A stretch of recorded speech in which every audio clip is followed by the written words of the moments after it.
Hello my dear viewers, I am Viswanath. మన సాహిత్యం. యశోధరలకు అనగానే మనకు యశోధర గుర్తుకొస్తుంది.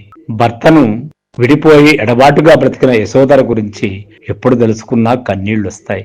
ఎందుకంటే ఆమె త్యాగము అనే పదాన్ని చాలా తక్కువగా చూస్తుంది.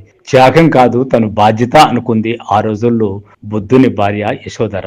ఇప్పుడు మరో యశోధర అదే విధంగా భావించి ఆయన చివరి వరకు ఆయనతో గడిపి ఇప్పుడు ఒంటరిగా ఉన్న ఆయన జ్ఞాపకాలతోనే బ్రతుకు గడుపుతోంది. కాబట్టి ఆ స్థైర్యానికి, ఆ ధైర్యానికి శుభాకాంక్షలు. నిజంగా ఆమె చాలా కాలం ఉండాలి, ఆమె ధైర్యం అలాగే నిలవాలి. ఆమెకి మనమందరము తోడుగా ఉండాలి, ఆమె ధైర్యం మనకు స్ఫూర్తి కావాలి. ఇందుకో ఆ యశోధర ఎవరో ఈ కవిత చదివి ఇది ఎవరికో మీరు గుర్తుపట్టగలిగితే మన సాహిత్యం యూట్యూబ్ ఛానల్ని సబ్స్క్రైబ్ చేసుకోండి, లైక్ చేయండి, షేర్ చేయండి. I am Viswanath. ఆమెని యశోధర అని పిలవగలమా? లేదు. ఇది కావాలని కోరుకున్న ఎడబాటు కాదు కదా. తను జ్ఞానం కోసం అడవుబాట పట్టిన సిద్ధార్థుడు కాదు. తన మేధస్సును పంచే ఉపాధ్యాయుడు కదా. దేహబాధలన్నిటినీ విడనాడి దేశ మూలవాసీల గోడుకు అక్షర రూపం కదా. పాలకుల కంట్లో నలుసై వారి కలత నిద్రకు కారణమైన వాడు కదా. కబీరును జైలుగోడల మధ్య నుండి గానం చేస్తున్న ఫకీర్.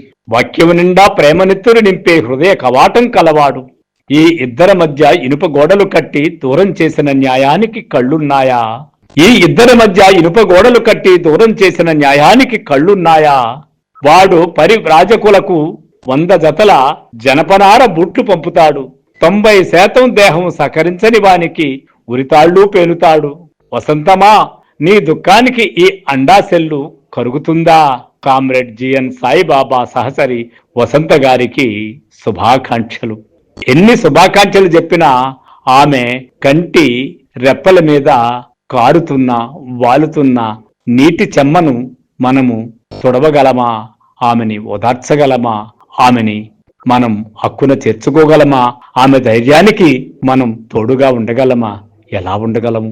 ధైర్యానికే ధైర్యం, స్థైర్యానికే స్థైర్యం, ఆత్మ సౌందర్యానికే సౌందర్యంగా ఉన్న వసంత గారికి మనము శుభాకాంక్షలు చెప్పి ఆమెని ఒక చిన్న మాటతో పలకరించడం తప్ప మనం చేయగలిగింది ఏముంటది? సో ఫ్రెండ్స్, వసంత గారికి మనం శుభాకాంక్షలు చెప్పాలి.